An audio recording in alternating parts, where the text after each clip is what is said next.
सिर्फ 5 मिनट का मदरसा कुरान और हदीस की रोशनी में। 15 रमजानुल मुबारक। नंबर 1, इस्लामी तारीख।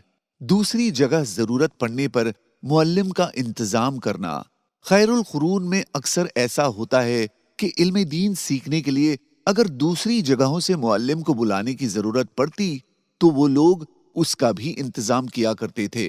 एक मर्तबा मुल्क शाम से यजीद बिन अबू सुफियान ने हजरत उमर रजीअल्लाहु अन्हु की खिदमत में लिखा कि शाम में मुसलमानों की तादाद काफी बढ़ गई है, अब उन्हें कुरान सिखाने और उनके अंदर दीन की समझ पैदा करने के लिए कुछ अफराद की जरूरत है, इसलिए अमीरुल मोमिनीन आप वहां से कुछ मुअल्लिम भेजकर मेरी मदद कीजिए।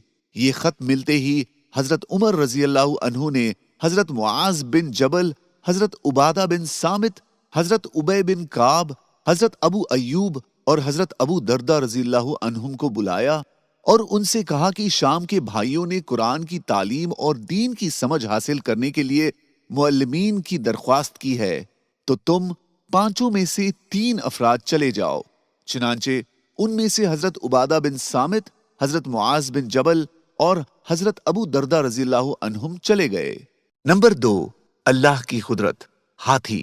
अल्लाह ताला ने दीगर जानवरों के मुकाबले में हाथी को बड़ा डेल डोल जिस्म वाला बनाया और जबरदस्त ताकत अता फरमाई। उसके पैर इमारत की 4 सुतूनों की तरह मजबूत दिखाई देते हैं, कान बड़े पंखे की तरह मालूम होते हैं, आंखें आम जानवरों से भी छोटी होती हैं। सबसे ज्यादा अनोखी चीज उसकी सूंड है, जिसकी मदद से वो उन पहाड़ी जंगलात में जहां मशीनें और क्रेन नहीं जा सकती, वहां उसकी जिस्मानी ताकत और सूंड की मदद से बड़े बड़े दरख्तों को उखाड़ लिया जाता है। आखिर इंसान की जरूरत पूरी करने के लिए अल्लाह ताला ने अपनी कुदरत से कैसे कैसे जानवर पैदा किए। नंबर 3, एक फर्ज के बारे में। औरतों पर भी ज़कात देना फर्ज है। कुरान में अल्लाह ताला फरमाता है, नमाज की पाबंदी करती रहो, ज़कात देती रहो और अल्लाह और उसके रसूल की फरमाबरदारी करती रहो। नोट: अगर औरतों के पास निसाब के बराबर जरूरत से जायद माल हो या सोना या चांदी हो और उस पर साल गुजर जाए तो उसमें से ज़कात निकालना फर्ज है। नंबर 4, एक सुन्नत के बारे में। मांगने वालों को नरमी से जवाब देना। हजरत अली रज़ियल्लाहु अन्हु बयान करते हैं कि रसूलुल्लाह सल्लल्लाहु अलैहि वसल्लम से जब कोई हाजत तलब करता तो आप उसकी जरूरत पूरी फरमाते थे, अगर ना फरमा सकते तो उससे बहुत नरमी से बात करते और माजरत फरमाते। नंबर 5, एक अहम अमल की फजीलत, मस्जिद बनाना। रसूलुल्लाह सल्लल्लाहु अलैहि वसल्लम ने फरमाया, जिस शख्स ने अल्लाह को राजी करने के लिए मस्जिद बनाया तो उसके लिए अल्लाह ताला उसी जैसा घर जन्नत में बनाएगा। नंबर 6, एक गुनाह के बारे में। कर्ज ना लौटाने की नीयत से लेना।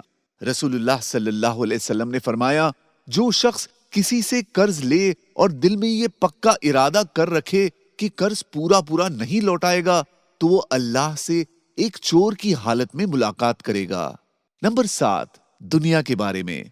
हर रोज बदन का सदका निकालना। रसूलुल्लाह सल्लल्लाहु अलैहि वसल्लम ने फरमाया, हर इंसान के जिम्मे है कि हर दिन जिसमें सूरज निकलता है अपने बदन के हर जोड़ की तरफ से उसकी सलामती के शुक्राने में एक सदका अदा करे।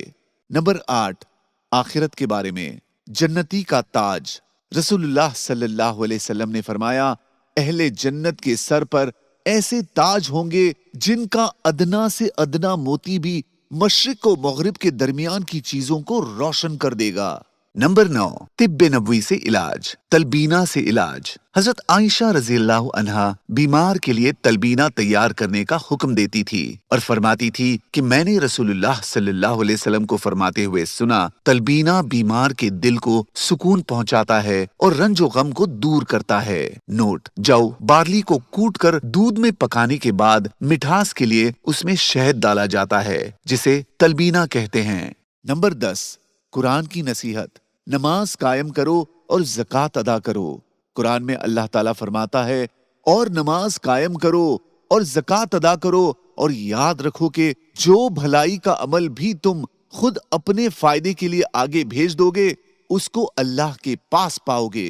जज़ाकल्लाह।